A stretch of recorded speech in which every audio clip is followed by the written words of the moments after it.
Hi எச்எச் amigos. உங்கள் எல்லாருக்கும் இந்த பல்பு பேர் என்னன்னு தெரியுமா? இதை நம்ம 0 வாட்ஸ் பல்புன்னு சொல்லுவோம். ஆனால் இது உண்மையாகவே 0 வாட்ஸாக கிடையாதா? அதுதான் இந்த வீடியோ பார்க்க போகிறோம். இதை நீங்கள் ஃபஸ்ட்டு இது 0 வாட்ஸாக கிடையாதான்னு தெரிஞ்சுக்கணும்னா அதுக்கு முன்னாடி பவர்னா என்னன்றதை தெரிஞ்சுக்கணும். பவருன்றது வந்து கரண்ட்டையும் ஆம்பியரையும் மல்டிப்ளை பண்ணால் கிடைக்கக்கூடிய ரிசல்ட்டை நம்ம பவர்னு சொல்லுவோம். அந்த பவரை நம்ம வாட்டுன்ற மெஷர்மெண்ட்டில் மெஷர் பண்ணுவோம். WHAT கிடையாது, WATT. இப்போ நம்மக்கிட்ட இந்த ஒரு அடாப்டர் ஒன்று இருக்குது. இப்போ இந்த அடாப்டரில் இங்கே நம்மளுக்கு வந்து 0.35 ஆம்பியர்னு கொடுத்துருக்காங்க. அப்புறமா வோல்ட் வந்து 5.0 அவுட்புட் வந்து 5.0 வோல்ட்டுன்னு கொடுத்துருக்காங்க. அப்போது இதோடைய பவர் வந்து 1.75 வாட்.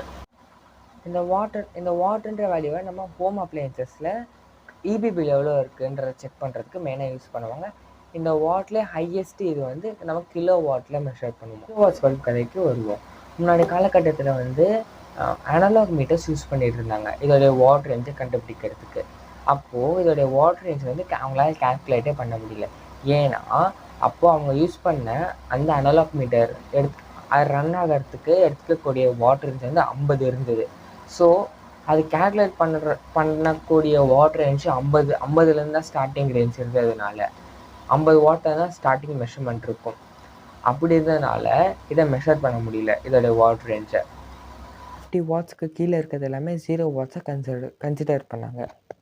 நம்ம யூஸ் பண்ணக்கூடிய டிஜிட்டல் மீட்டர்ஸில் 0.2 ஸ்டார்டிங் ரேஞ்ச் வந்து 0.2 வாட்ஸ்ன்ற கணக்குலேருந்து மெஷர் பண்ண ரேஞ்சுக்கு எடுத்துகிட்டு வந்திருக்காங்க. ஸோ இப்போது இதோடைய வாட் ரேஞ்ச் வந்து 10லேருந்து 15 வாட்குள்ளே இருக்குது. தேங்க்யூ.